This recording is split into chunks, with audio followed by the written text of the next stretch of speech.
retirement, but do you know how to get there? Join Gary and Don Crawford of Pinnacle Retirement Advisors for Retirement with Pinnacle, Saturday mornings at 9 to get answers to your retirement planning questions. Plan today so you can do the things you've always dreamt about doing in retirement. Don't miss Retirement with Pinnacle with Gary and Don Crawford, Saturday mornings at 9.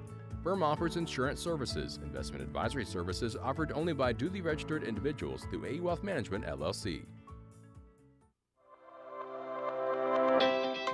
The Ocala Golf Club, one of Ocala's premier golf courses, from its pristine 18-hole course layout to its amazing pro shop. Jason Linhart and the staff at Ocala Golf offer everything that you need for your golf outing. That's the Ocala Golf Club. Experience country club style golf at municipal prices. You won't go wrong with the Ocala Golf Club. Call them for a tee time today, 352-401-6917. Veterans Helping Veterans USA. Call 352-433-2320. We help veterans and their families with limited financial assistance, counseling, employment referrals, and a food and clothing bank. You can help in making a huge difference in the veterans' lives we serve by donating food, clothing, household items, or direct financial assistance. All donations are tax deductible. Veterans Helping Veterans USA. 352-433-2320. Thank you for your attention, and God bless America. Now you've done it. Have you lost your mind? He's back. And you're listening again. A legend in his own mind. Don't believe me? Just ask him. Here's Tom Schmitz live on WOCA. The Source. Welcome back to Ocala Talks as we wrap up a Thursday edition. It is July 7th, 2022. It's a very important day in American history. And it's a day I bet none of you know the relevance of. I didn't know the relevance of it until I took War and Society with Chuck Thomas, Chucky T at Georgia Southern. And I found out that July 7th, 1777 was a very important day in American history. Remember, Saratoga was the turning point of the American Revolution. A victory in the Saratoga campaign gave America the standing they needed for the French to then come in on the side of the Americans and help us defeat the British and declare our independence. We'd already declared it, but solidify our independence from Britain. Well, one of the important skirmishes that took place during the Saratoga campaign happened on this day in history in 1777, July 7th. That was, as you remember, John Burgoyne's, he had an invasion force. They were coming from Canada. They were going to rendezvous with the British near Albany, with other British at Albany. And they did it by coming through Fort Ticonderoga. Well, as we know, the British set their cannons up on the hill overlooking the fort. And so Ticonderoga was undefendable, so General Arthur St. Clair evacuated the fort on July 5th of 1777. The British got the intelligence that the Americans had left Fort Ticonderoga and were headed south. They said, well, here's a chance to take advantage of our situation. And so General Simon Fraser pursued the Americans, and he caught up with them on July 7th at Humberton. Where? Humberton. Tom, what? I've never heard of Humberton in my life. Well, excuse me, Hubberton. I always say it wrong. Hubberton. It's Hubbardton. Hubberton. It's in present-day Vermont. They were 2 days out of Fort Ticonderoga, and they were besieged upon by the British. St. Clair's rear guard had encamped at Hubberton. It was taken by surprise by the British, who were reinforced by grenadiers and jaggers led by Frederick Reitzel. He was a Haitian general. And the Americans, though, they fought tooth and nail. They almost succeeded in turning the British back. They almost did. But Brunswick's grenadiers arrived on the field. They crashed into the American flank and saved the British from defeat. Colonel Seth Warner, He was he and his band of Green Mountain Boys, along with they provided heavy fighting on the American side, but at the end of it, many Americans were taken prisoners and marched back to Fort Ticonderoga. But the bulk of St. Clair's army escaped further south along the Hudson. So the result of this was, while the British won a tactical victory, strategic-wise, the Americans had not lost St. Clair's army. They were able to join up with American forces in Saratoga, and the Battle of Saratoga, as you know, was won. The Saratoga campaign was won by the Americans. They were able to actually turn the British tide, although St. Clair almost did it, almost turned the British flank at Hubbardton. The British flank was turned, and then the entire British army was forced to retreat at Saratoga.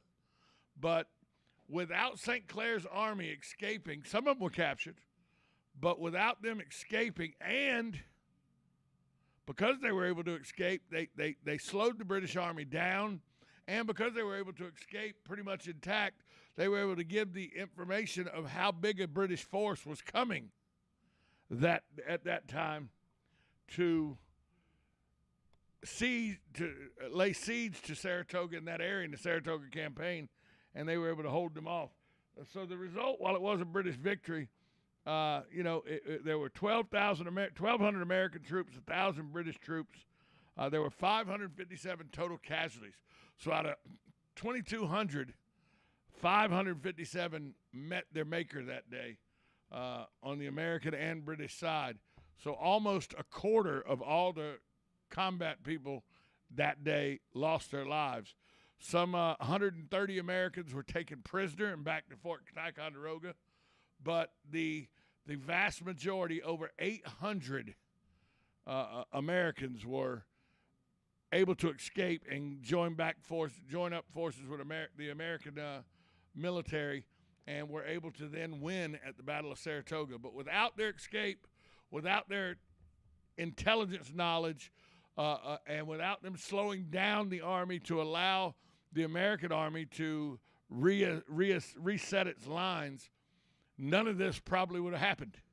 So July 7th, 1777, in Hubbardton in present-day Vermont, a very, very important skirmish that was won technically by the British, but strategically it helped the American army out by leaps and bounds. That happened on this day in history, July 7th, 1777. Thanks to Chuck Thomas for teaching me about the Battle of Hubbardton. Birthdays today. Let's get to the birthdays today. They're up here somewhere, I'm sure. I know I loaded them. Let's see if there's anything else in history today we need to talk about. No, we don't want to do that. So, nope. So, yep, none of that works. Oh, here we go. 1976, July 7th, 1976. Women are enrolled in the United States Military Academy at West Point for the first time in history. That happened July 7th, 1976. During the bicentennial year, women are enrolled into the United States Military Academy at West Point for the first time in history.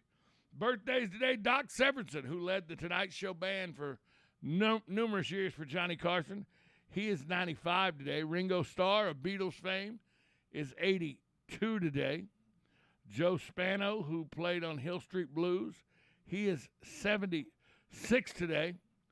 David Hodo, who was the construction worker in the village people, he is 75 today. Shelley Duvall is 73 today. Jim Gaffigan, the comedian that is really, really funny, he's 56 today.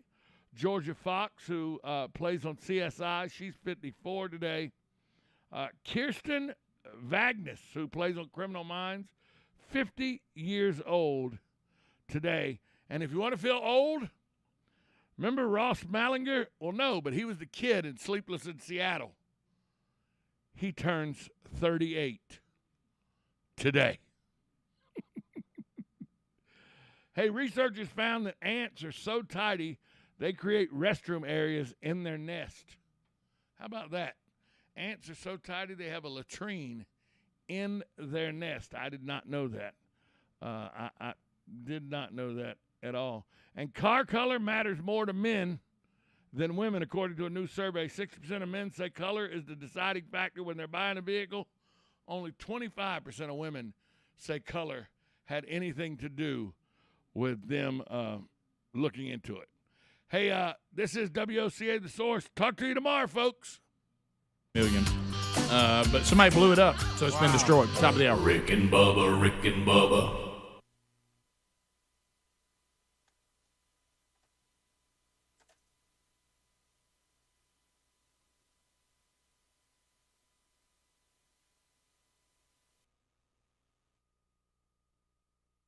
Casting from the Ocala International Airport, this is WOCA AM, W242CA FM, Ocala, 1370 AM, 96.3 FM, The Source. Resignations and a result from his own cabinet, leaving him unable to carry on. The move sets up a race to replace him as head of the governing Conservative Party. And as far as if Johnson can remain in control until there is a replacement, Tim Bale is a professor of politics at Queen Mary University in London. I do think there is a question, as we've said, about whether he can continue in post for another 3 months. The Prime Minister of the United Kingdom has an awful lot of power. Boris Johnson is known to exercise that power in all sorts of unconventional ways. WNBA star Brittany Griner has pleaded guilty during her trial in Russia. Griner admitting she had marijuana oil in her luggage when she was arrested at the airport in Moscow